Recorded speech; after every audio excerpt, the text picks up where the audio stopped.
Welcome to the People Sports Podcast. I am Mark Titus. She is Charlotte Wilder. And Charlotte, I have no time for pleasantries. I have no time for hello.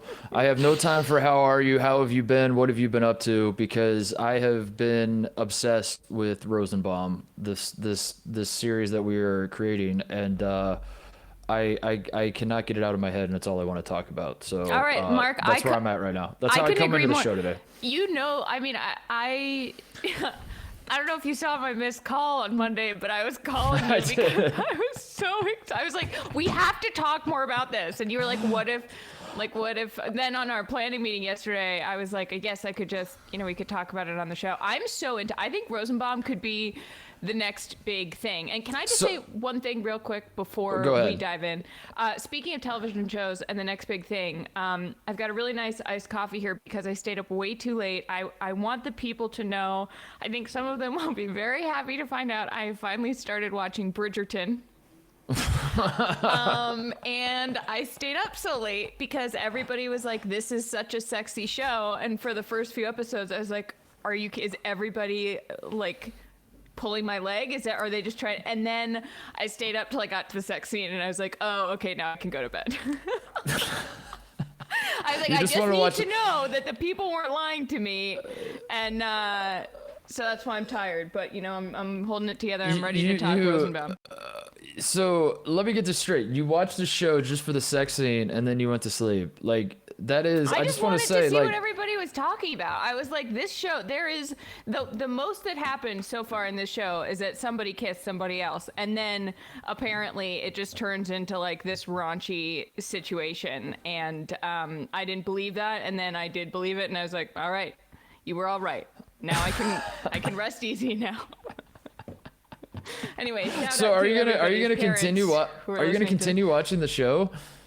Or is that it? Like, you just wanted to get a taste, or what? I probably will because it's like still a pandemic and I don't have anything else to do. But I don't really care about the storyline anymore. I'm like, okay, I can see where this is going. I'll obviously keep watching it, but I was like, okay, I get what people are talking about. I'm satisfied from a pop culture perspective.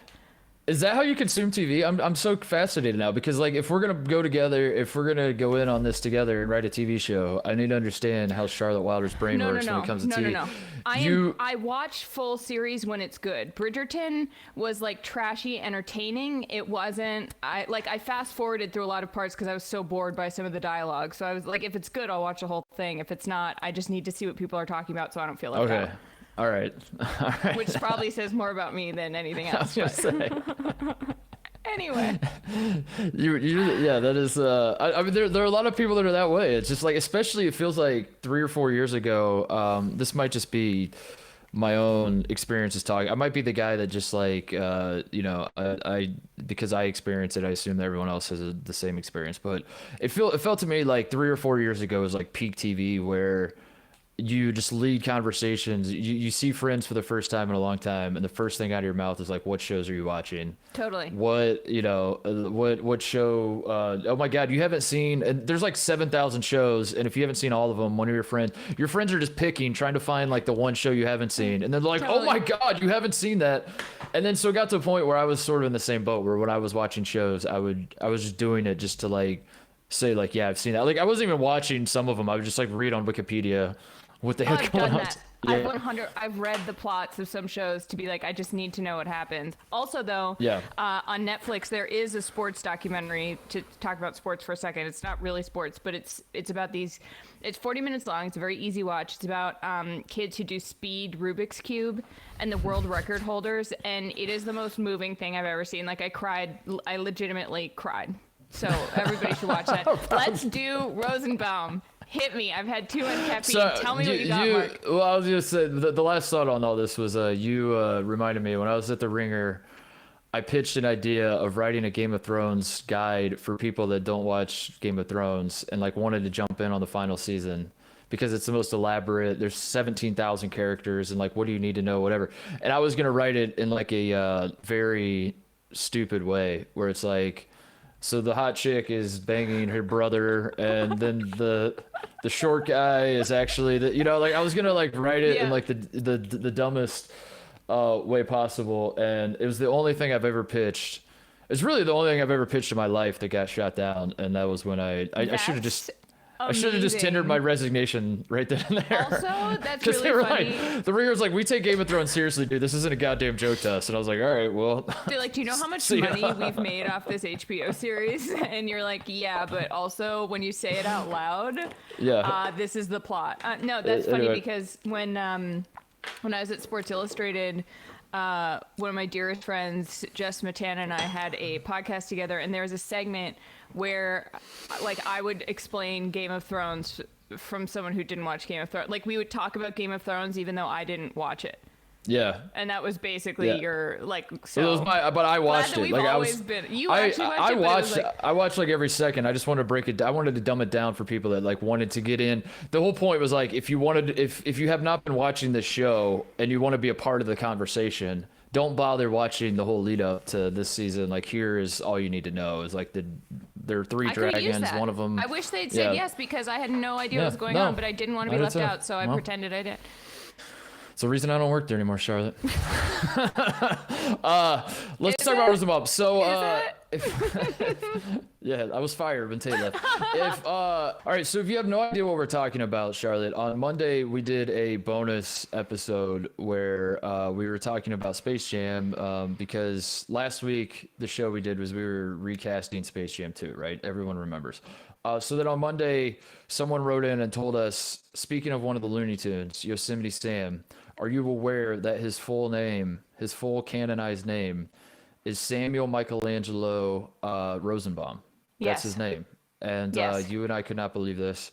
And then we started looking at pictures of Yosemite Sam. I made the comment that we have not gotten a live action Yosemite Sam movie or whatever because he is preposterous. Like, if you look at a picture of Yosemite Sam, the man's mustache goes down to his ankles. He has hair all over his face. It is unlike anything we have ever seen. And I said that this is the last frontier for Hollywood. If they can figure out how to do a live action Yosemite Sam, they've conquered everything. Yeah. And then we took it from there and started fleshing out what live action Yosemite Sam would be. And now we're obsessed. And now we can't get it out of our heads. And that's where we are. So yeah, Mark, I've gotten just as obsessed as you are because I legitimately think it's a good idea. And there's even a tiny part of me that worries about talking about it publicly because I don't want someone to take the idea. That's how scared I am. I see where you're coming from, but I live in Hollywood. You don't. So I'm going to mansplain Hollywood to you here, Charlotte.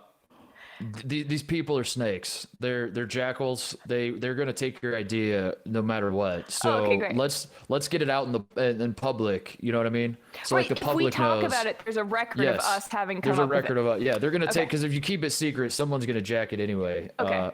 Yeah. All right. So, I had the idea to make. And I was like, are you gonna tell me that you're the one who came up with like? You actually came up with Bridgerton before it was. It was my idea to make more Star Wars movies. I was the guy. Like, they made the first run, and I was like, "You guys, you should do more of that." And then George Lucas heard me say that, and he was like, "All right, let's do it." That's crazy how that works. I'm sorry, man. Anyway, I did a lot of research into Yosemite Sam, Rosenbaum. There's an issue here, Mark, which is that Yosemite Sam has a little bit of a problematic past. Ooh, are you canceling Yosemite Sam out of the gate? No, I'm not canceling him. I'm saying we need to figure out how to get out in front of this. Whether has he got bad tweets? What is it? No, he doesn't have bad tweets. He just, in one of the episodes, he played a Confederate soldier and another a chief of indigenous people. So we're gonna have to either I don't know if we like that's bad. That's awful. Like, I don't know if we want to, I don't want to be accused of like ignoring that part of it. So maybe, we make Rosenbaum like a good guy, but he encounters someone doing something bad.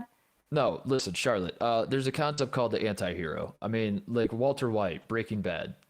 Like, he was not a great person, but Tony Soprano, he was literally a mobster, but you're kind of cheering for him, but you're kind of like, that's the whole point. That's what good television is. If you have we don't want Yosemite Sam to be Clark Kent. We don't want him to be, we want him to have trouble, and we want him to you're rooting for him in some ways.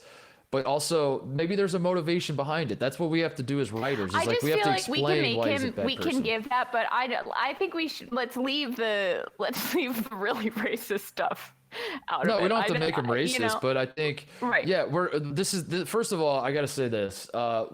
This show is going to be rated TV mature, obviously. I picture a very dark, very gritty, very, both dark, like thematically, but also, the way it's shot. It's like got the Batman Gotham type vibe to it that it's just like it's just very bleak at all times. Like the poster should not be. I mean, I know. By the way, our team put out the poster with the Looney Tunes background. Which is kind of amazing. Awesome, Jesse Plemons. But like when HBO gets their hands on this, the posters, I picture like a guy in a hotel room, like a dingy motel, and the lights are off, but there's like kind of like the hotel light. The vacancy sign is like shining some light through. He's got his back to the camera. There's an empty bottle of scotch on the table next to him. There's a glass of scotch that's like there's a little bit left in it, some ice cubes that are melting. He's kind of got his back. He's turning to the side. He's cleaning a gun, and you see like a big red mustache coming. And like that, and it's like that is you know what messed I mean? up because that is legitimately almost exactly what I had in my head. I had in my head big red letters that says Rosen on one line and then bomb on the next line. Yes. And then there's the silhouette from behind of the mustache and the cowboy hat in like red lighting. Yeah, maybe the cowboy hat's on the table with, and like he's bald. You see like his bald spot because he's like had a, and like it's just so rugged and everything. So like that's the tone we're going for, and with that, I want Rosenbaum. I want him to have a troubled past. Like again, we don't need to like make him a Confederate soldier. Right. Like that's awful. Like that. But that just goes to show you how messed up everything was in the 40s. Like, Jesus, I'm trying to tell you, Charlotte, do not shy away from the idea of Rosenbaum being problematic. I like that, actually. That makes him complicated. I like him having like a sketchy past where like you're cheering for him, but you don't feel great about it. Okay. That's the kind of character I like. That's good television. That's good television. You're like, right. I don't know why I'm cheering for this guy, but I don't know. There's something about it. And he's got to work through it. And he's got to work through like it. Don And maybe Draper he becomes a had better to person. face some stuff. So a few things about Yosemite Sam, and then we'll move on. And then we'll... maybe. So I in the research I did, I maybe stumbled across this as well. He was introduced into the Looney Tunes world because Elmer Fudd was the original foil to Bugs Bunny. So Bugs Bunny, obviously the bunny, he's a bunny. Mm-hmm. There was a cat and mouse game. It was actually called Tom and Jerry. But then they took like that formula and they were trying to apply it to like all the cartoons. And so Bugs Bunny needed a foil. They came up with this hunter who was an idiot, and that's Elmer Fudd. And so Elmer Fudd is trying to hunt rabbits because it's what he's like programmed to do in Looney Tune universe. But he was an idiot, and it got to a point apparently where Warner Brothers had written Elmer Fudd to be so stupid that audiences thought like Bugs Bunny was actually like kind of a bully to Elmer Fudd. So they were like, we got to do a reset. We need a new adversary for Bugs Bunny who to make audiences cheer for Bugs Bunny. So they came up with Yosemite Sam, who is a guy who's just like has anger management issues, as you said, problematic past. Yep. Although probably in the 40s that made people like the guy. I know. Well, they had so the idea was like Yosemite Sam is just ridiculous. He's over the top. He loses his mind. He's not an idiot per se. He's just like very angry at all times and tries to shoot bugs. Whereas like Elmer Fudd was like stupid and whatever. So with that, Yosemite Sam hates Bugs Bunny, and that is a very integral part of our storyline. And I think if we're doing the Sam Rosenbaum arc, something has to happen early on to explain why he hates bunnies, right? Like there has to be like a scene where his father is killed by like a rabbit somehow. I mean, I'm go on a camping trip and. I think it's his mom. I think it's a classic Disney formula where, because part of what is driving him. Oh, this is so easy. Oh my God. Okay. So part of what's driving him is he wants his father's approval and love, and his older brothers, for some reason I've gotten attached to the idea that his dad runs a deli and a limousine service, and his oldest brother and then the middle brother are going to take those businesses over, and he's left with nothing. But because of him, like one time he had a pet bunny, the bunny got out, the mom chased it across the road, got hit by a car. The dad blamed Sam Rosenbaum for his mother's death. And the mom was the only one in the family that loved Sam. Like Sam was the mama's boy through and through. She was the dad would pick on Sam. Sam was like the runt of the family. And the dad was like, "You're a disgrace to the Rosenbaum name. Like you got, and he's or what if he's like literally a redheaded stepchild?" Wait. Okay, that's a good idea. Also, though, what if Sam decides, what if he really loves animals and he decides that he wants to be a vegetarian and his dad's like, I run a deli. You're like, that is a betrayal. Yeah. And he has animals and he has a bunny and the mom dies because it's the bunny. The mom somehow dies because of a bunny, and that explains why he's trying to kill this bunny so badly. That's his deep-seated. That's where the anger comes from over this bunny. He's losing his mind over the bunny. I love it. I think we're onto something. Bugs Bunny is the adversary. I do love the idea of. But then he falls in love with Jessica Rabbit. Oh my god. Oh my god. No, my God. This is good. Okay. By the way, you want something to blow your mind, because I had an aha moment. By aha, I mean like it was like well past midnight, and I was staring into a computer screen reading about Yosemite Sam, watching old Looney Tunes, and right. I got down the rabbit hole, so to speak. So last night it dawned on me. So his name is Sam Rosenbaum, and I don't want to stereotype, but Rosenbaum tells me that the man might be of Jewish descent. It's not a stereotype. He's Jewish. I'm Jewish. Okay, he's like there. If you meet a Christian person named Rosenbaum, you're like, yeah. All right. So there you go. So his last name is Rosenbaum. He is growing up in a Jewish family, and then his name becomes Yosemite Sam. Charlotte, have you connected that Yosemite Sam is two words? It is Yosemite put together. Oh my God. What if there's something there, Charlotte? What if that's the origin of the name Yosemite Sam? Was like he's getting bullied in school. I mean, maybe, but also Yosemite is a national park. Good point, but so I do see. I think that there is like a real. I mean, his heritage is a huge part of who he is, and I think his bar mitzvah, the last thing his mother did before he died was plan his bar mitzvah, which was cowboy themed. Yeah. And so, I mean, it all just tied together. I think this is actually a pretty incredible plot. Anyway, the last note I had is we got to get Porky Pig involved somehow. I want Porky Pig to be his fat friend with a speech impediment. Yosemite Sam's going to anger management classes, and he goes in the wrong door, and he ends up at like the speech therapy class, and he meets this fat guy who's got a stutter. Oh my God, that's so good. Oh my God, we have to write this, Mark. We have to write this. Okay, great. All so right, now that I feel like we've gotten the people invested in this, so that when we pitch it, we can mount a organic social media campaign. Yeah, that's like hashtag Yosemite Sam Rosenbaum. So there's no question about what the hashtag is about. And then it gets to the point where Warner Brothers gets so overwhelmed and, we just end up with a TV show. Anyway, there are some sports things that happened. Should we talk about them? Yeah, we should. We absolutely should. That's we are the People's Sports Podcast. Unfortunately, we're not the People's live action Looney Tunes podcast. As much as I want us to be. We could really just like start a spinoff. I don't know. This is something that I think people might get into it. I'm not even kidding. Just like, a sort of free association Looney Tunes Choose Your Own Adventure podcast. I would love to do that. There's something before we talk about stuff that we have to not talk about.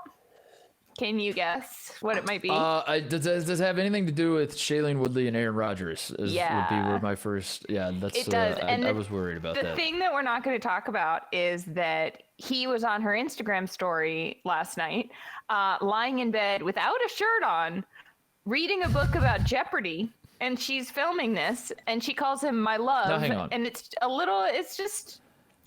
seems a little scripted. I didn't see it, but that seems a little like LeBron reading The Godfather, being on page 1 of The Godfather during the start of the NBA playoffs as he's walking into the arena. All over myself I laughed so hard. That seems a little scripted. That he's like, "Hey, Shailene, film me reading this." It's Jeopardy Trebek's book. memour. Oh, yeah, that seems a little. It's too on the nose. What page was he on? Oh God, I don't know. Was he on page 1? I took a screenshot, so I'll go back and look. I've gotten to the point where I'm screenshotting Shailene Woodley. Unbelievable. You know, I'm also realizing that I've just been like weirdly obsessed with the Rodgers family. Like I tracked his brother on The Bachelor, and now I'm obsessed with Aaron Rodgers' weird relationship, and it, you know, I don't know. Speaking of that, we're not going to talk about how. Excuse me. I have I was inspired by Aaron Rodgers having his man bun on the Instagram story, as you I said. can't believe we didn't even. I guess I addressed that before we started recording today, but you definitely have a man bun. I realized last night my hair is long enough now to go full man bun, and I don't know. The college, it's officially off season for me in college basketball. Yeah. I have made it known that one of my goals this summer is to learn how to surf, and I feel like there's no turning back now. Marina Del Mar is full steam ahead, but I did the man bun just for you though, for Aaron Rodgers. I Thank promise. you so much. It looks this great, is just Mark. a bit, everybody. It's just a bit. Oh yeah, it's just a bit. Oh my God, yeah. Marina Del Mar is just a bit, you guys. Not who I am. Do you think I'm serious with this? Do you think I think this looks good? Are you stupid? No, of course not. It's a bit. It's funny. It's a bit, right? Okay. So one other thing we have to not talk about is that they went to Disney World and they did this video with, some Disney promotion, and they were asked all of these questions. And one of the questions was, "What's your favorite thing at Disney World?" And Shailene Woodley is like, "Well, I can't just call either of these people by their first or last names, like their full name only." Shailene Woodley is like, "Well, the last time I was here, I was 8. I really liked Epcot, blah, blah, blah, whatever." And then they ask Aaron, and he goes, "Well, the last time I was here was 2011, a little parade. So I'll have to get back to you on it," which is like that's like saying I go to college in Cambridge instead of saying you go to Harvard. He was there because he won MVP in the Super Bowl, and they send you to Disney World, and he's like, "Oh, little old me," like what? Come on. I was like, that is so obnoxious. And the rest of the video was just that, and I don't want to sound negative. I don't need to rip apart their relationship. I hope they're happy. I'm going to ask you this. If Tom Brady says the exact same thing, do you not think it's like cool and interesting and like, damn, that's slick? I don't know if you heard, Mark, he's no longer in the New England Patriots. Oh, so yeah, you're turning on Tom Brady. That's right. You definitely didn't cheer If for him. Edelman said it, I'd be fine with it. How do you feel about Edelman retiring, by the way? How are you going to feel about him unretiring to win a Super Bowl with the Buccaneers next year? Oh, my God. Remember, I'm the kind of person who thinks that I'm not like a crazy sports fan. I'm like, yeah, it's my job, and, I follow sports. And then something like this happens, and the thought of Edelman going to Tampa literally makes me sick to my stomach. It's like when I had to say that the Yankees were the greatest franchise. Like, I feel ill, and then I'm like, oh, okay, you are a normal sports fan. It's gonna happen, Mark. I know he said he retired. He was like, the wheels finally came off. I need to retire from my body. But Gronk said that, and then I don't know how I feel. I feel kind of like all of my friends moved away is how I feel, and I feel like I don't recognize this team, and I'm going to need to reevaluate I'm going to need to reinvest myself in the team, because the team was the people, and now the people are gone, and they were there for 20 years. So I'm like, what? Yeah. Did you actually like the team, or did you just like that group of players? That was my existential crisis this fall. I was like, was I just a Tom Brady fan that whole time? And now I'm worried if Edelman goes to Tampa, I'm going to be like, am I just a Bucks fan now? Because that sucks. I don't want to be a Bucks fan. I hate the Bucks. I think that's how NBA fandom works. I think you get, when you're like a kid growing up, you fall in love with whatever team you live close to. That's not how it worked like when I was growing up, but it seems like that's how it works now. It's like kids are just like, whatever team they latch onto very young, whoever the best player is, they're like, oh, I love this team. And then the player signs with the Lakers. And they're like, well, I guess I'm a Lakers fan now. And then they just follow that player for the rest of his career. That seems to be how it works. I think you're right. I have an article out today, shameless plug for everybody to go read it so that I get a lot of clicks and I look good to our bosses, but about the Nets and the Knicks and fandom in New York. And the Nets all of a sudden have this year where, these guys with huge followings, for better or for worse, KD, Kyrie, James Harden, they come, and then anybody who is a fan of those guys is sort of like, oh, well, am I a Nets fan now? Like, didn't see that coming. But like, I didn't see Tampa Bay before February of 2020 or before March of 2020. The amount of times I had thought about Tampa Bay was like twice. Once when one of my coworkers got married and she was from there. And then secondly, never. And now I've had to think about Tampa Bay for I can't go on the internet without seeing something about Tampa Bay. And so no offense to Tampa Bay, I think it's a lovely city. I'm sure they're very nice people With there. all due respect, with all due respect, I hate obviously. Tampa Bay. I just got really worked up. Like, I just got really heated talking about that. Sorry. If it makes you feel better, I legitimately did not realize Julian Edelman was still playing football. So, there's that. But do you think he's a Hall of Famer, Mark? I think everybody should be in the Hall of Fame. Me too. I think you should just who cares? I literally wrote in my notes because I knew we were going to mention this. I wrote, hot take, Hall of Fame is stupid in general. Which probably, if you're in it, you want to, wring me by my neck and be like, what did you ever do, little girl? And I'm like, absolutely nothing, but still. It is the upper echelon of sports punditry loserdom to care about the Hall of Fame. Like, that is the telltale sign that you are the biggest loser in sports. If you're breaking down the Hall of Fame case for this guy or that guy, or what, like, if you're arguing that a guy should be in, I support it. Like, if that's your case, like, I don't think you're a loser. Like, for example, as it pertains to college basketball, Bob Huggins is not in the Basketball Hall of Fame, and that's like a big deal to people. And every I did year it not comes know around he and wasn't. people are like, put Bob Huggins in the Hall of Fame. I support that cause. If you are someone that's like, are we sure Chauncey Billups is a Hall of Famer? Like, are we sure? Look at the numbers. Like, let's break this down. It's like, no, let's not. Actually, let's not. I don't care. And if you care, you suck. You're a loser. You're a loser. You are. Go get a hobby. Go find something else to do. Pick up embroidery.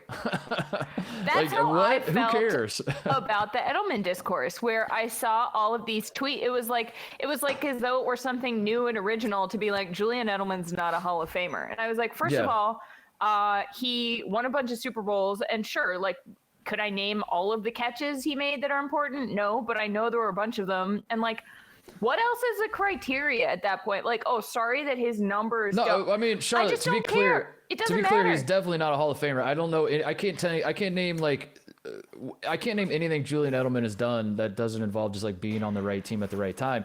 But I also don't care enough to like to care. I don't care enough to care. So whatever. I guess that's where I'm like, you know what my criteria is for Hall of Famers?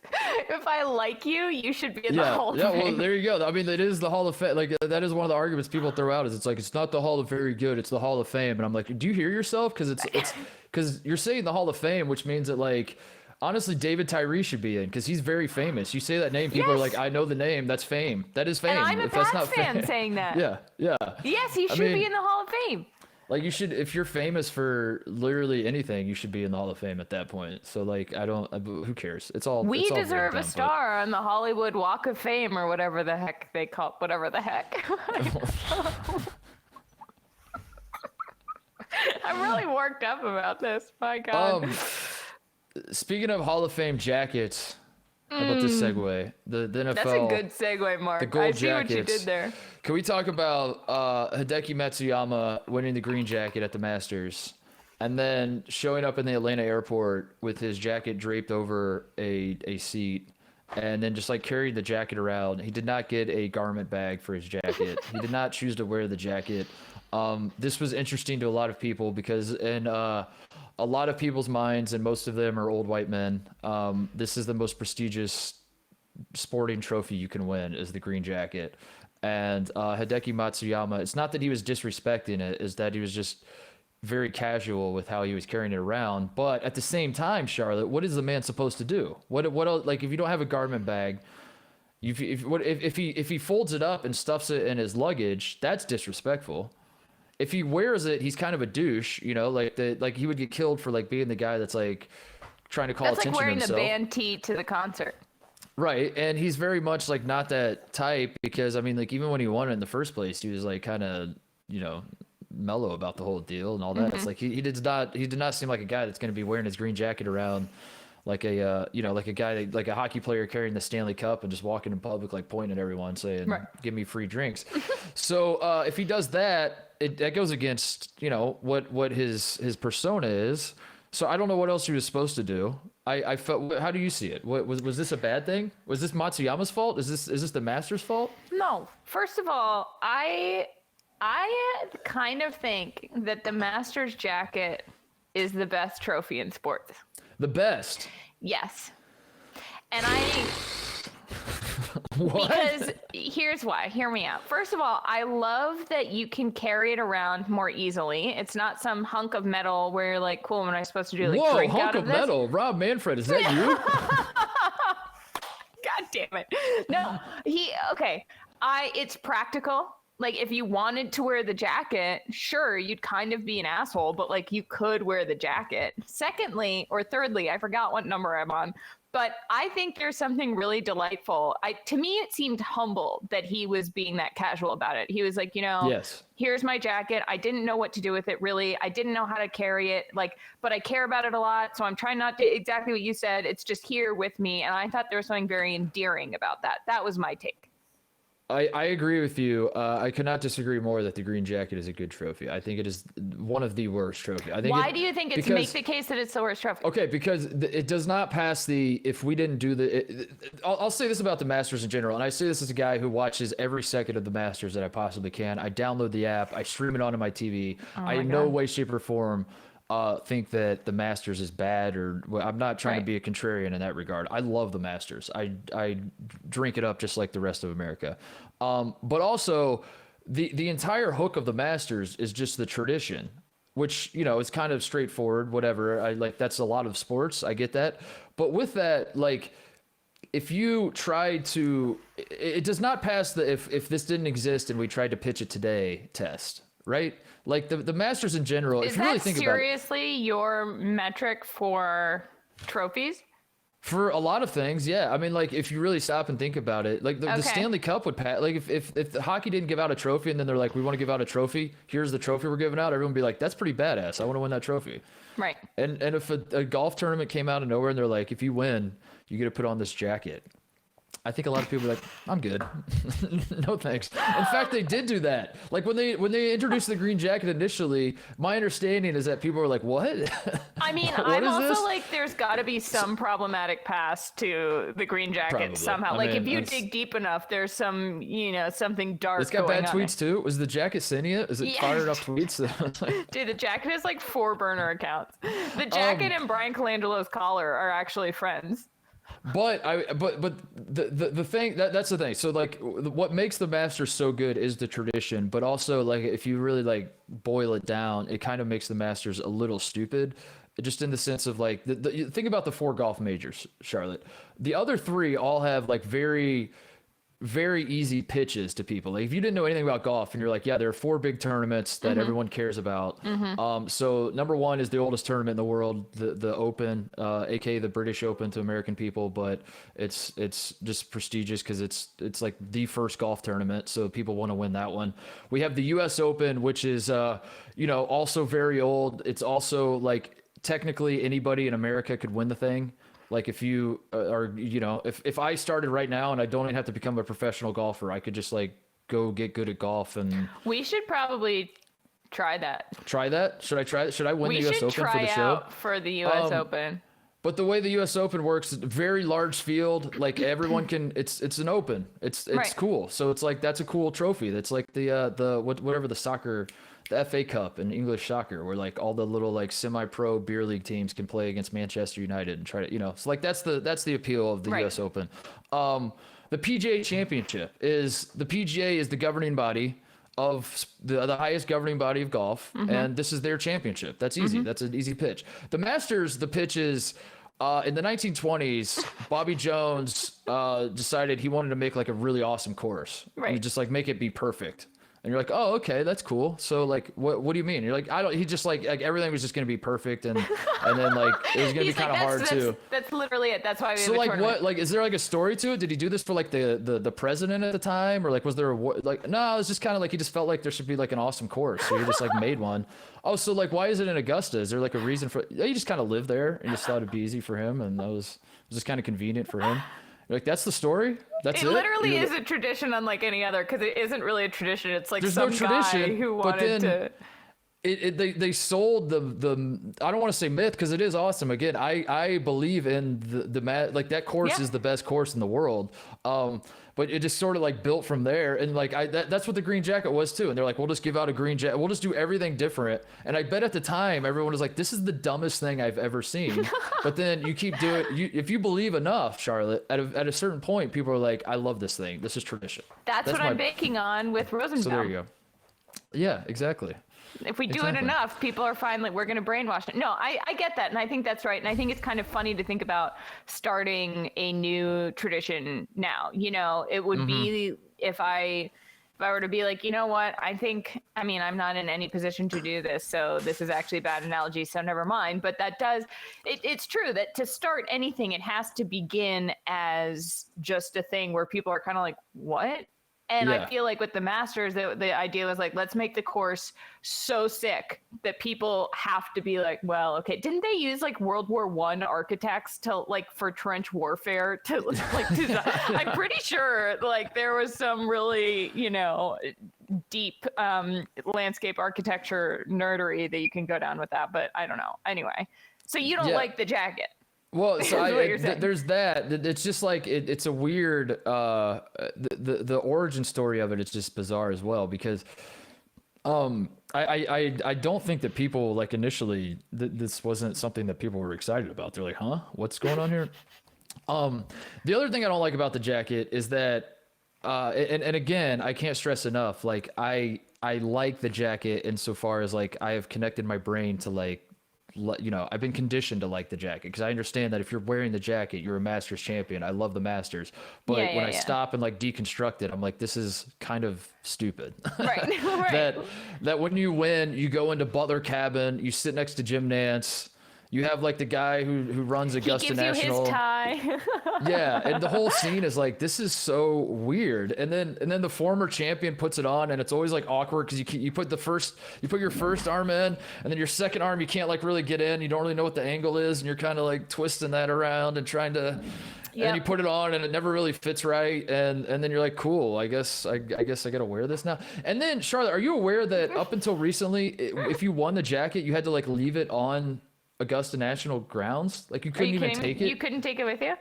Yeah. It's like in a little locker. That is such a country club thing to do.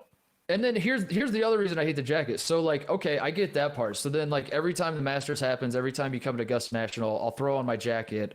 I'll walk around Augusta National. Everyone would kiss my feet because they'll see the green jacket and like I'm royalty on this sacred ground. That's a great idea. Very cool idea.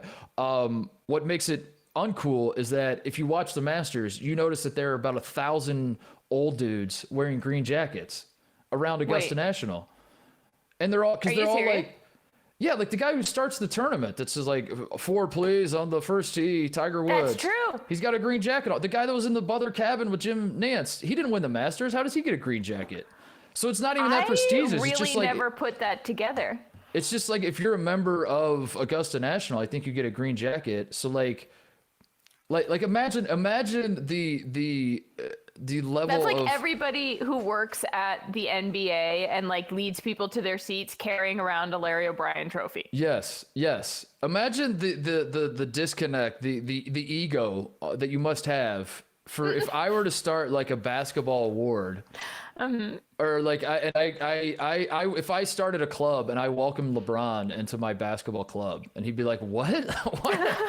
Why do I need to be in your club, dude? I'm the master. I'm the one that's like, why do I need I should take that jacket off of you, dude. What the hell? LeBron to Club Trillion. And he'd be like, what? Yeah, yeah, exactly. I finally welcome LeBron finally wins one more title, and then I send him a note, and I'm like, congratulations, LeBron, you're finally good enough to join my basketball club. He's like, who the hell are you, dude? Like, you're like, you might know me from my blog. Yeah, that is to me what the Masters is like all these dudes that wanted to be great at golf that aren't quite good enough. Bring in the guys who are good, and then when they win, they're like, welcome to our club. And you know what that reminds me of? That reminds me of like managers or like people who like finance movies because they're not like good enough to make their own stuff, so they just stand on the red carpet in their suits and they're like, Brad Pitt, I know him. Yeah. I'm here. And you're like, who are you though? Anyway. The trophy thing got me thinking though, Mark. I was like, I wanted to know, I came around to it, I started like, you know what, I kind of like the green jacket. And so I started Googling trophies. I Googled like trophies professional sports championship because I wanted to see a list of all of them and to be like, do I like this one? Do I like that one? But that didn't come up. What came up was actually trophies that you can buy, like when you play youth soccer and they give you a little trophy. So I went down a rabbit hole of trophies that you can buy for people in your life because I found some of the fun, like I was laughing so hard looking at these on the internet. So I have them pulled because I want to show you the pictures. Okay. And if you're listening to this, the people, go to our YouTube channel, which I'm pretty sure is, I don't know, Google YouTube, the People Sports Podcast, like you'll find it. And then you can see what I'm talking about, and we'll also put them on social. But okay, so I'm Googling these trophies and I see one that pops up and it's called Basketball Monster. So I click closer. I zoom in. I click closer. I zoom in and let's see if we can pull this up. This is the picture. This is the trophy that you can buy. What? It is a picture of a jacked to the point where he looks It's like a the monster. Hulk. It's a monster. And he's holding a basketball net that he has ripped off of the backboard, and he's holding a basketball and his clothes are ripped. It's like this guy went to sea wearing a basketball uniform and got in a shipwreck and came out like this. And so I was like, what the heck is going on? So I keep Googling some more, and then I come across Golf Monster, a trophy for a golf monster. Check this one out. Oh. Where he's so jacked that he's ripped through his golf pants. Like, I need to know the backstory. It's from a company called Trophy Depot, and I just need to know who came up with these because they also have one called Victory Monster. I'll tell you the story. It's some guy that just it's just so of course men created these, of course. Yeah, obviously, but what? And the idea was like just make the most aggro trophy possible. Just like the golf one looks like something you would give out at a charity golf outing for longest drive, And it's but imagine someone that's the most absurd thing. I can't imagine receiving that unless it's obviously a joke. But I like to think of it as it's not a joke. Like dude is putting together some amateur golf tournament, and he's like, oh, what we're gonna give the winner? This sick Hulk. I hear what you're saying, but at the same time, I'm picturing 7-year-old me playing in a basketball tournament and winning the championship, and those are the trophies they give it. That is sick. I'm putting that on display. Do you want to see in my Football bedroom. Monster? Football Monster. You could have won Football Monster. But I also found. Why don't they give the Golf Monster? That would be so much cooler than the green jacket. You have to admit that would be. If you had like a golf monster that was the size of the Stanley Cup, like a life-size golf monster, and you could like pick it up and. It's like the my-size Barbie, but it's a my-size golf monster. And you can't lift it up. I also found in my travels down buying a trophy internet, I found something a corporate trophy. I found a few others that we don't have to run through those, but I found I really went. I found a corporate trophy, and it's a picture of guys rolling the world up a hill. And the irony of this was, how they give out like glass plaques. So you see this thing, which is these guys rolling the earth up a hill, which reminds me of the Sisyphus myth, which is that right as he gets the rock to the top of the mountain, it falls back on him, which is kind of what being a working person in America. Yeah, that's the corporate world, right? Yeah, and it's just that is so ironic that they would give that out as a trophy. So maybe I'll get you one sometime, and you won't know when it's coming and you won't know what it's for, but your goal for the rest of the time we do the show, which is hopefully forever, is to get me to send you a golf monster. I think the move is we get a bunch of these monster trophies and we send those out for emails of the week. Oh my God, there it is. That's the prize. Is emails of the week or email of the month or whatever. I guess and it's only Golf Monster. It's none of the other ones. Just Golf Monster. We get a box of 56 Golf Monsters at the start of every year Are there 52 weeks or 56 weeks? How many weeks are in a year? Oh, No, I'm not serious. telling you. I'm not telling you. I'm gonna let you figure this out on your own.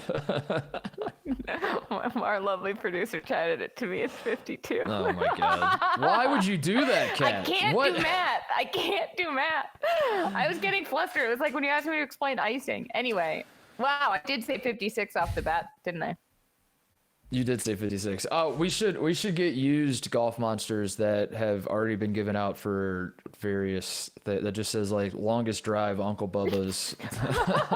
And we send those to Oh my god, we need to track down. at the I'm Uncle gonna call Bubba the... Memorial Golf Outing in Liston, Indiana, 1994. Oh my god, I'm gonna call Trophy Depot and ask if they can put me in touch with someone who's bought a golf monster and see who has it and if we can buy it from them. Let's send those out. That'd be great.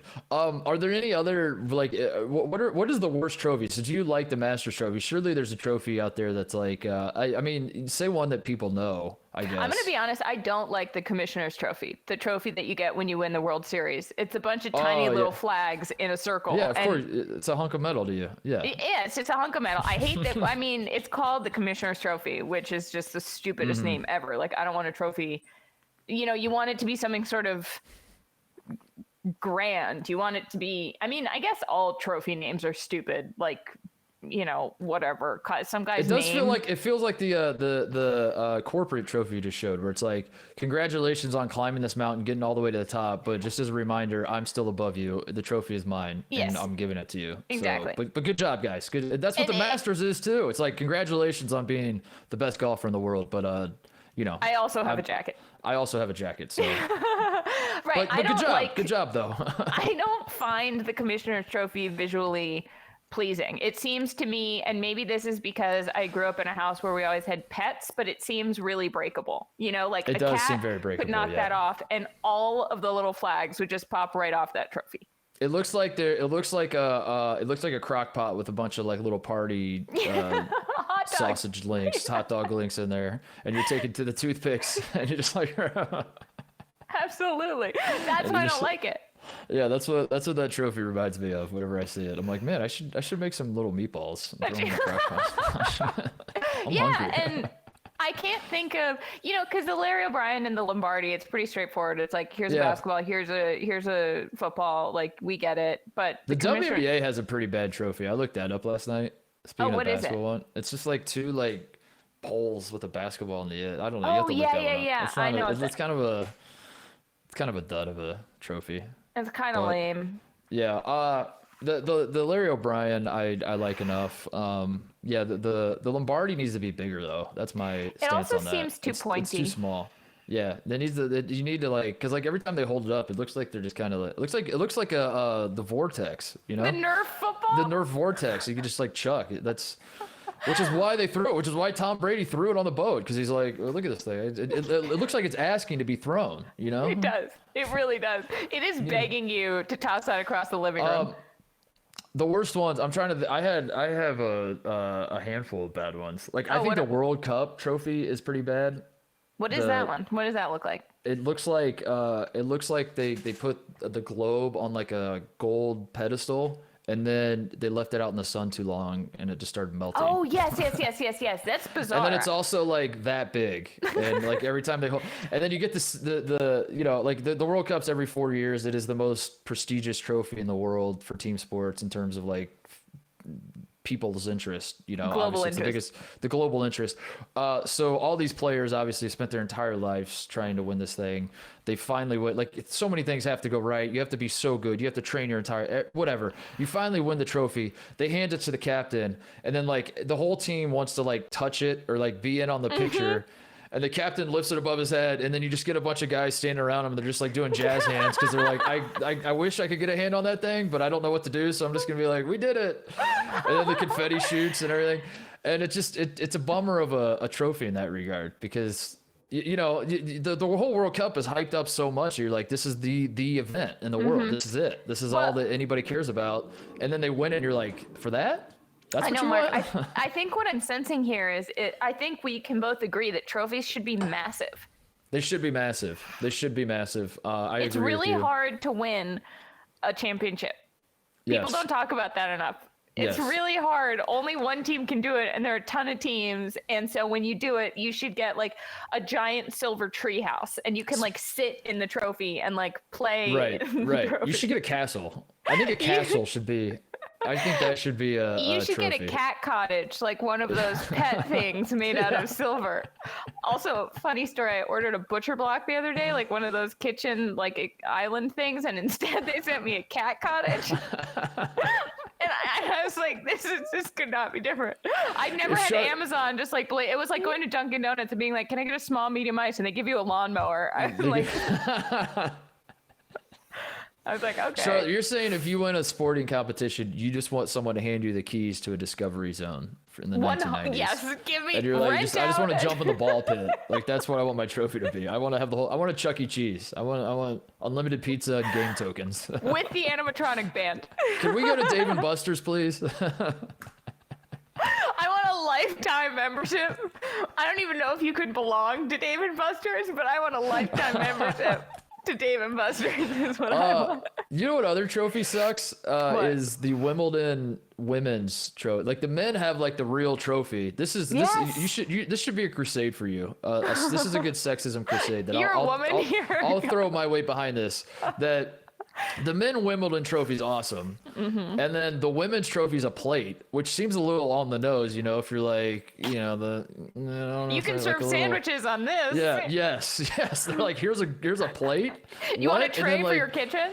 Yes. And I don't. But beyond that, beyond the messaging, just the trophy itself, it looks like every time you know, a woman wins at Wimbledon, she's like, I just picture Serena Williams holding this plate, just like. Cool, thanks for the plate. Yeah, I agree. I think it should be a huge trophy, and I don't like plates and I don't like plaques. I think that's lame. I want a goblet or like, you know, I want a goblet. I want a, you know, bird bath. I want anything in that kind of shape. I want a large pizza. I want unlimited soda with my pizza. And I want enough tickets to buy a Chinese finger trap after I... I want to play the claw machine and I want it to work. The other ones I wanted to mention, the college sports. I don't like the college football trophy. It used to be awesome. It used to be the gold or the crystal football, you know, and then they would pop it off and hold it in the air. And then now it's like it's a little phallic, for being honest. It's like a lot of trophies are. A lot of trophies are, and it just doesn't look. I don't like the look of it. But other people might. I don't know. It seems like it's just like a big pole. It looks like you're holding up a pole. All trophies should be goblet shaped at least, or like cup shaped. And then the college basketball was the most recent like major trophy that was handed out. Obviously, I guess the Masters was, but before the Masters, the national title trophy. The reason I don't like it is that speaking of sizes, it's like the exact same size as if you go to the Final Four. Like if you win if you win your regional, they give you a trophy that looks exactly like that. It just says regional champion, and the only difference is this one's like gold and it says national champion instead of regional. I also think it looks a little corporate. It looks very corporate. You know, it looks like thank you for having the highest sales in our Des Moines office. Because the most prominent feature is the NCAA logo. Right. Like think about what trophy is that the case? I guess the Masters, they have the little Masters logo right there. But like, if the NBA logo just handed out an NBA logo, they're like, you know what would be kind of cool though, if they handed out the Jerry West, you know, and if it was in the shape of the that'd be cool outline. Yeah. But that wouldn't say, it would be like if you handed out a trophy that said NBA. I will say the NFL, that would actually be kind of badass if you got an NFL shield. Like whoa. Okay, so like there was a NFL shield. There was one of the Korean baseball teams, the Korean baseball team that won, the Dinos. They made their own trophy, and it's a sword. A sword, yeah, you told me about this. Yeah, it's huge. It's awesome. Yeah. That's the best trophy. So it's like, why don't we give out? I mean, not to bring the whole military complex into this or whatever, but like a sword is medieval, and like you could give out a one of those like I don't just, you know, put it like a silver crossbow, silver bow and arrow. I think that's a great idea for like the MVP of championships. You know, instead of like a Toyota Tundra, here's a silver bow and arrow. Here's a flamethrower.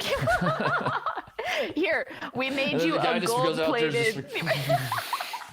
We made you a gold-plated potato gun. Yes. Go to town. Yeah, I don't know. I think that the cooler the better, or like a silver Nerf gun. Yeah, that would be cool. The Tour de France also has a terrible. I forgot about that. The yellow jersey. I don't like that either. I don't think I like wearables. They just give out a jersey? Well, like every time you're in the lead, you get I like that idea. So like along the way, if you're kind of in the lead, you get to wear the yellow jersey. What do you stop midway through the race and just put it on and then see if you still have the lead after you stop to put the jersey on? The Tour de France is like a month. It's a very long race. So they it's give like it to you at night stages. and then you can put it on the next day? Pretty much, yes. They do it in stages. So if you're in the lead after a certain stage, you get to wear the yellow jersey, and then yeah. Ask me how much I care about cycling. I can tell. Are you aware of Lance Armstrong? Do you know who Lance Armstrong is? Yeah, he's the first guy to step on the moon. Everybody knows that. All right. That's it. I'm psyched for our list. Should we do our list? Yeah, we can do the list. We can wrap it up with lists. Because I need to go Google more about the Tour de France before we keep talking about that, because I don't really know what I'm talking Get about. educated on the Tour de France. I could see you being like for how bougie you are, Aunt Shar is. Like I could see you being really into cycling. I could see that being your thing. Honestly, Mark, I think a surprising thing about me is I hate riding bikes. You don't have to. No, that's the. I don't think you would ride the bike. I think I could just see you like just really being into Formula One and cycling. Like you strike me as this kind of sports fan that's just like really into European sports, but you swear it's nothing against. You're like, no, I'm not like a snob about it. I love the Prem, and you're like, the Prem. What are you talking about? And you're like, yeah, the Prem. The Spurs. I like watching Spurs football. You're like, dude, what? I'm laughing because that is so upsettingly accurate. I'm like, for all I joke about Dirtbag Wilder, I'm like an East Coast elite idiot who's like. Aunt Shar would love the Tour de France. I grew up teaching sailing. Like, of course, I would be into That's cycling. what I'm saying. You would. I know. In fact, you would love the Tour de France so much you would call it the Tour de France. Tour de France. The Tour de France. Le Tour de France. Le Tour de France. One time. We'll revisit it. We got to get you on the cycling. All right, we'll revisit it. There, so. Anyway, for those of you who didn't listen to the bonus pod, and if you didn't, why? And they're fun, so listen to them. Ellie Fristack, one of our listeners, wrote in with an absolutely brilliant idea that we had to take onto the main episode because we didn't want to just sort of do it off the top of our heads. And it was, if you could have, in light of Aaron Rodgers, who we never talk about, hosting Jeopardy, who are your athletes that you would want to host game shows? And I took it also into the reality TV world a little bit, but a lot of reality TV is a game show. Yeah, if there's a prize at the end, whether it's a cash prize or an eligible bachelor, there's still a prize that everyone's vying for, so that counts. That's a game show. Yeah. So we came up with our top 5 athletes we would want to see hosting game shows, and I'm really excited about mine. I'm excited about mine as well. This is cool. This is my favorite list I've ever put together. I'm just gonna say that. I don't want to tease it too much, but this was fun. This one was fun. So this might be mine. This might be mine too. So you want me to start? Sure. Yeah, please. All right. I want to see Simone Biles host The Floor is Lava. This is because great. The Floor is Lava is a Netflix series where, when you're little and you play the game, like, don't touch the ground. I watched The Floor is Lava, but you can explain to the people that, I watched the show. The show's unbelievable. Okay, I don't watch it. Oh, okay. But I think but I've seen the trailer on Netflix when I scroll past it, so I've basically seen the whole thing. And to me, the reason that I want to see this is because I just want to see her absolute disdain for people who can't jump or do something athletic to avoid fall, where she's like, literally all you had to do was a triple flip to get over that. And they're like, I can't do, I want someone Why did you simply not? Yes. So athletic and nimble and who would be so good at this, hosting it, watching these idiots like me try to not fall into whatever. It's not real fire, right? No, it is. Is it No, hot? if you watch the show, that's what I loved it. I had the right quarantine brain at the time that like the whole world was just kind of in a fog and like nothing makes sense anymore. That I threw that on one day and I was like, this is the most genius, hilarious thing I've ever seen. It hit me at the right moment. But the way they edit it, when you fall in, they do make it seem like you've been swallowed alive by lava, and it's so funny. Is it hot though? No, I don't think so. I think it's just water, but they CGI it to look like lava. But they've clearly instructed the other, because you're a team, so you have like a handful of people going together. I forget how many, 2 or 3 or something like that. But when one person falls in, the rest of the team like acts like they're dead. It's so Wow. funny. So you get shots that are like, no. Should I give up Bridgerton for the floor? I think you lava? should. I think you Okay. should. It was awesome. It was it was like funny enough. I don't know what the staying power is. I guess I kind of bailed on it after a while, but like I had a good run of like a week where I was like firing that up every night and Okay, going to bed okay. watching I'll give it a Floor is Lava. So it would be funny. I was thinking like the polar opposite of Simone Biles would be like Shaq hosting or going through the Floor is Lava, where he just like He's just like too big just for his own jumps good. and like yeah. And, He and just like makes his body a bridge between the Yeah. different elements. So he keeps his feet and then just I'm sort talking- of face plants onto the I'm next talking one. modern day Shaq, by the way. Like Shaq Yeah. and Charles Barkley are a team going through that. Like not like, because Shaq was obviously he was actually a great athlete and very nimble and had great footwork. But like now he's just kind of like a big giant that just is Right. not the most agile guy in the world. That'd be hilarious to watch him. I do it. would But love that. Simone Biles is good. I like where your head's at with that. Number 5 for me, I actually I stuck with Aaron Rodgers. I like the idea of Aaron Rodgers hosting a game show. I don't think Jeopardy is where his talents would be best suited, though. I think he's better off hosting Family Feud. I think Aaron Rodgers as the host of Family Feud works for me, and That's brilliant. I'm like mad. I just didn't think of that. I think Jeopardy, he can't show off his full personality, and Family Feud, if we know anything about Family Feud, I would argue that Family Feud is the game show that the host gets the most shine. The host gets the most gets to run the show. I mean, Steve Harvey has taken over, but before him, Richard Dawson, the Louis Anderson did it for there was the guy that. We don't need to talk about him. He had an unfortunate demise. But Richard Dawson smooching all the old women, which at the time was like charming, and now would definitely get you canceled. But when you said Family Feud for Aaron Rodgers, is there a joke about how he doesn't talk to his family implied? Oh, he doesn't? Did you think about that at all?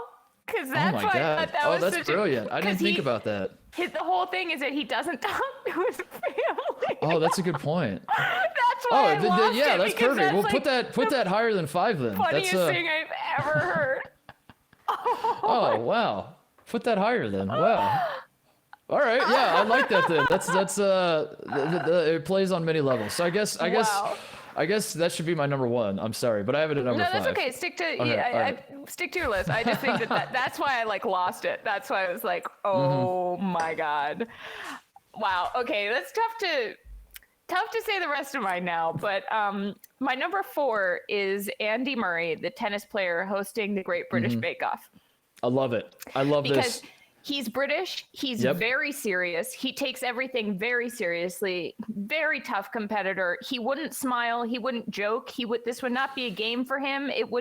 He would be nice, like he wouldn't be like the Simon Cowell type judge, but he would be like, he would keep the spirit of the show and that it's supposed to be nice and equitable, but he would also be like, your Genoese sponge was as stiff as a board and tasted like dog food. And people would be like, oh my God, Is he Andy that Murray, I'm mean? sorry. I don't know enough about he's him. not, but I think he would be very, like, if that's how he saw it, he would say, this is the greatest Charlotte Russe I've ever tasted in my entire life.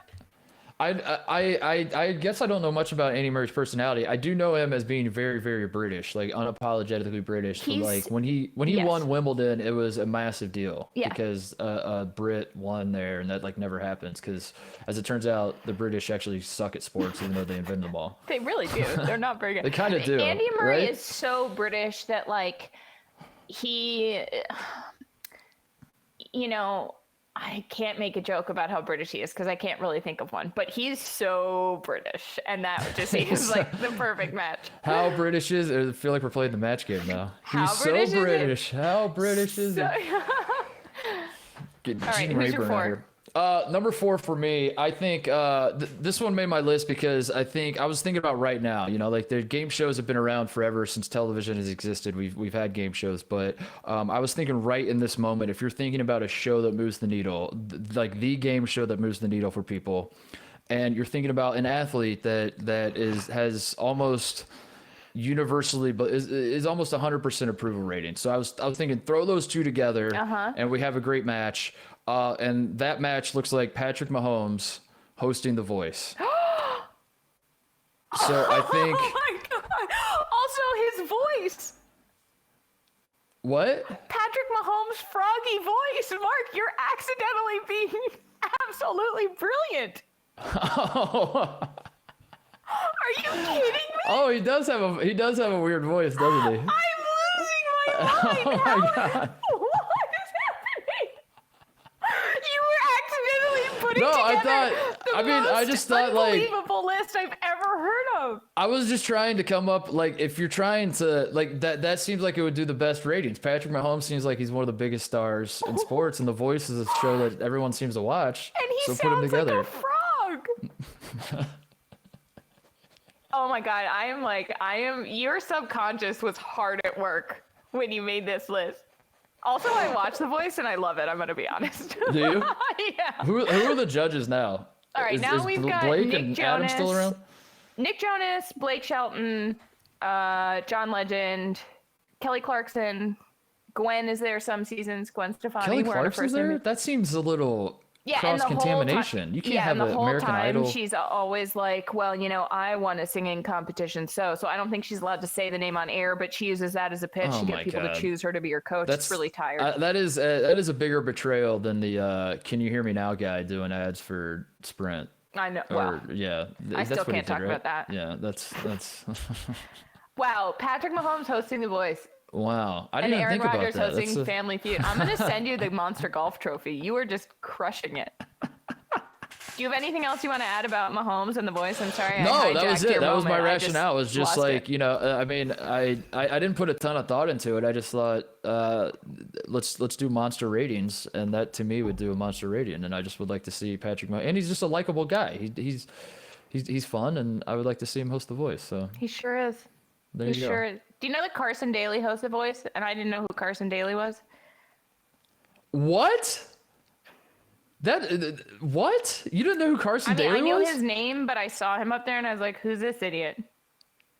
And the person I How- was watching it with was like, obviously Carson Daly. And I was like, I don't remember who that is. Literally the most shocking thing you've ever said. That is you said a lot of questionable things on the show, and you being a woman in her early 30s, who Mark, I therefore told grew you up this. in the 90s, I watched and you don't know who PBS, Carson Daly. and I had to pretend I knew what was going on. That's why my FOMO of cultural things, like I could tell you the difference between Handel and Haydn, and I didn't know who Carson Daly was. We have to, for your own sake, we have to cut this from the podcast. You didn't know who Carson Daly. I forgot. I knew Do you know, his are name. you, are I you knew he aware was of a Total thing. Request Live? Are you aware of Total Request Live? Yes. TRL. Okay. Did I watch it? I don't know. I'm moving on. I'm telling you my number 4. Oh, my number 3. Number 3. Okay. Speaking of MTV, I want Rob Gronkowski to host a reboot of Date My Mom. Do you remember that show? Yeah. I loved that show where the guy would have to go on a date with a girl's mom. He would date 3 different moms, and then based on the mom, choose which daughter he wanted to date, which is the Oh my God. creepiest That thing is I've so ever bad. heard. And Gronk hosting that, I think, would be hilarious. I also thought it would be funny to have Gronk host Jeopardy because he wouldn't be able to pronounce some of the Yeah. words probably. But I think Date My Mom would just be such a fun thing to have him on there. I agree with you. That's why when we initially did this, I said Marshawn Lynch hosting Jeopardy for the same reason that Gronk. They both check the same boxes. Where like they're probably not going to know much of anything that they're reading, but at the same time, they would love to. They have a sense of wonderment that like as Gronk is reading the clues, he'd be like, "What? There's a what war?" He would like ask this war happened in Europe? That's pretty tight. Though, cool. I could All see right. Marshawn like weirdly knowing everything and just like not saying anything. It would be funny if Marshawn hosts it and he like writes the questions and it's all like questions that like are in his wheelhouse, and you get these like pasty white nerds up there that are just like, I have no idea what the hell this man's talking about. That'd be really good. And then he just scolds them like, how do you not know that, man? Right. How do you not know DMX's whole catalog? Are you crazy? And they leave in shame. But no, So, that's yeah, great. that's mine. Gronk Date yeah. My Mom. Shout out to MTV, by the way, for like when I think of MTV's reality shows, I guess just Date My Mom, and isn't 16 and Pregnant one? They just get right to the point with the titles. I like that. Just right to the point. Teen Mom, Date My Mom. Teen Mom, 16 and Pregnant. Another thing about Dance Moms, that's not MTV. But like, If I you, like a reality show that tells you exactly what it is. Yeah, if you turned on 16 and Pregnant and you were surprised by the content, that's on you, you know? That's on you. You knew what you clicked. Yeah, exactly. Number 3 for me. So I don't know. You're probably not aware of this game show, but it's a famous one. Your parents will know of it. Certainly your grandparents would know of it. It was in the 50s. Groucho Marx hosted it, which was why I wanted to bring this up. I dug deep for this one. And apparently Jay Leno is doing a reboot this year. Is it Hollywood Squares?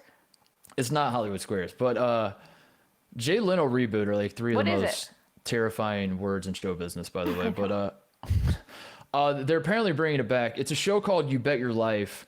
And when I used to watch like reruns of it with Groucho Marx, because like I went through a Groucho Marx phase, you know, as we all do. I was Groucho Marx for Halloween in 4th grade. Oh really?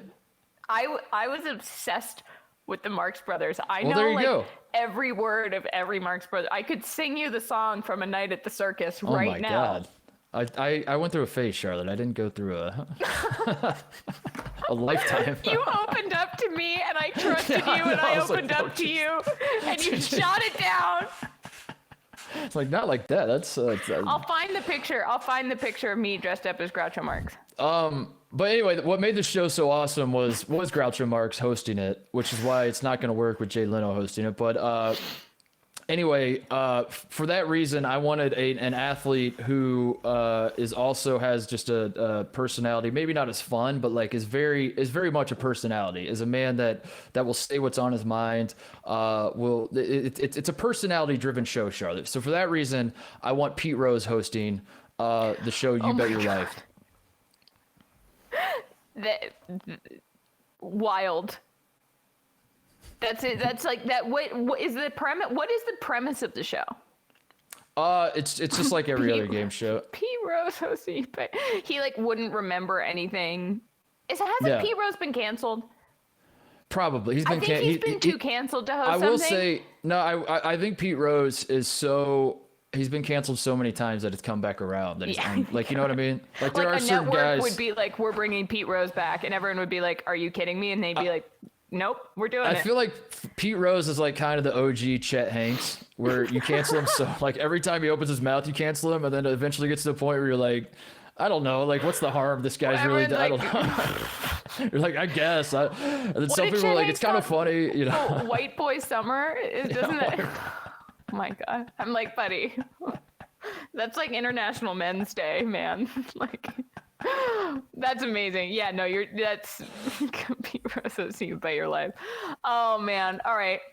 My number 2 is I want Sue Bird and Megan Rapinoe hosting The Bachelor. Because they have probably the most beautiful relationship. I read Emma Carmichael, who's a writer and TV writer, wrote a profile of them in GQ. And it's the kind of love story where you're almost just like a little grossed out reading it because it's so earnest and they're so one. And then they made this video where they're answering questions about each other, and it's the cutest thing I've ever seen. And I think it would be hilarious to have a couple that is like so clearly in love for, you know, quote, the right reasons, hosting a show. No. That's why it would never work. Listen, hosting a show where everybody knows it's going to end in disaster. Oh, so yeah. they have this like beacon of what they could be, but they know they won't because it's just all going to fall apart. And I think that they'd call it like it is. They'd be like, you're being an idiot. I don't know why you're. I do like I think The Bachelor needs to go back to like more earnest contestants, and that's what made the show so good in the first place, was like people were actually, you know, like second grade teachers in Iowa, and they're like, I can't find love, and I'm on this show to find love. Now it's like I want to be an Instagram influencer, and my agent booked me this gig, you know. Seriously. And so like no one's really there to find love, and it's putting a hat on a hat at this point. We don't need all that. We need people to believe that they found their soulmate, and that this is like because that's the genius of it, is that it all looks and feels normal, but at the end you get the rug pulled out from under you, and you're like, oh, that's right, this is a reality show where that guy that I fell in love with was dating like 28 other women. Yes. I can't. That's right. This is absurd. And then they're balding in the limo. I feel like The Bachelor's jumped the shark for that reason. The Bachelor is unwatchable basically at this point, and I can't stop. Yeah. That's I'm not proud of it. I don't watch it anymore, but maybe I would if Sue Bird and Megan Rapinoe. Although I got to be honest, you're not gonna love this, especially how much you love Aaron Rodgers and Shailene Woodley. Celebrity couples that like remind you they're a couple, I don't like it. Any of them. Okay. Like really any of them. Like I respect that. If I'm reminded that you're together, other than like you just showing up at red carpets together, like you're doing too much in my eyes. Okay, here's the one thing I'll say to that. I just hate people publicly being in love. Like it's like I don't get it. Here's the one thing I'll say to that, is that if you're a celebrity couple and you know people are going to be interested in your relationship no matter what, if you put the information out yourself, you own the story. Yeah. Yes. And there's less digging around. I mean, maybe there's not, but I think the idea is you control the narrative. John Legend and Chrissy Teigen as well. Oh, like I don't need your updates. I don't want the update. I don't want. Yeah. I also think when people post their kids all the time. Yeah. Celebrities post their kids. I'm like, kid didn't ask for this. Yeah. Don't bring the kid into Charlotte. this, man. You should quote tweet it and add your commentary. I like that. As a mother. Good number two. As an aunt myself. As an aunt. Right. Aunt Char says. As an aunt. Number two for me is I'm just gonna cut right to it. I'll explain it later. Jameis Winston as host of Supermarket Sweep. Jameis Winston is say what you want about his football skills. The man is a content machine. He is entertaining as hell. Great personality. Knows how to eat a W. All that stuff. Like it feels like every time Jameis Winston is in my purview, I'm happy about it. I going back to the Florida State days, he was awesome. So I want him to host a game show, and then Supermarket Sweep. I just think it was a great game show, and it's back, right? Like, are they redoing Leslie it Jones now? is hosting Leslie it now. Jones, that's right. Yeah. I have never watched Supermarket Sweep. I'm gonna be honest. You didn't watch the old one? No. Oh. It was legendary. I mean, like growing up, it got me to go to the grocery with my mom because I would just dream You would of play Supermarket Sweep. You just run with the cart and just like stick your arm out and just throw every box of Cinnamon Toast Crunch in there, and that keep must have been a huge liability for grocery stores. Yeah. Yes. How many Probably. like Albertsons do you think sued? I don't know why I just said Albertsons. I've been to an Albertsons once in my life. Anyway, was Jameis Winston also canceled? Hasn't everybody been? Jameis Winston is probably canceled. Yeah. Yeah. All right. Probably. Okay. I think we're going off of that assumption. Supermarkets. My brother and I would play though. Like we would go to the grocery with my mom, and she'd be like, "All right, so Ryan, you get the eggs and the milk and the bread. Mark, you're gonna get the this and this. On your mark, get set, go." And then she'd just sit there by the front of the grocery and like keep her arms crossed, That's amazing. Oh God, Laura, she's a smart woman. Smart woman. I learned a lot of parenting skills from my mom that I'll use someday. Another good one, just in general, like if you get a kid in front of you and you ask them to do something and they say no and they're like, "Why would I do that for you?" All you got to do is just say like, "I bet you can't do it in 30 seconds." All you have to say is, "I'll time you." Yeah, I'll time you. Like the record's 20 seconds. Can you beat it? And then they're like, "Yeah, I can beat it." That would probably still work on me. It's still, yeah, I can beat it. All right. That actually worked the other day, where it doesn't matter. It worked on me the other day. That did work on me. That's a little embarrassing. The self-editing right there was awesome. Good job, Charlie. Yeah. It's like, We'll bet you keep that can't do one. this bet you can't get ready in 10 minutes, and I was out the door. Usually it takes me 45. Anyway. All right. My number one. Number one. I'm very proud of. I want Kevin Durant hosting The Circle, which was that social media show on Netflix that I also didn't watch, but I know that it had to do with burner accounts and pretending to be somebody or not on the internet. And I stand by it. And by host, you mean just like participate in the show itself? Like that would be. Oh no, he is walking people through it. He's giving them he's like advice giving on them how to catfish yeah. people. Just Kevin Durant hosting basically any game show would work. Or hosting think, Love but- is Blind. Kevin Durant hosting Love is Blind would also be absolutely hilarious. I was so into Love is Blind.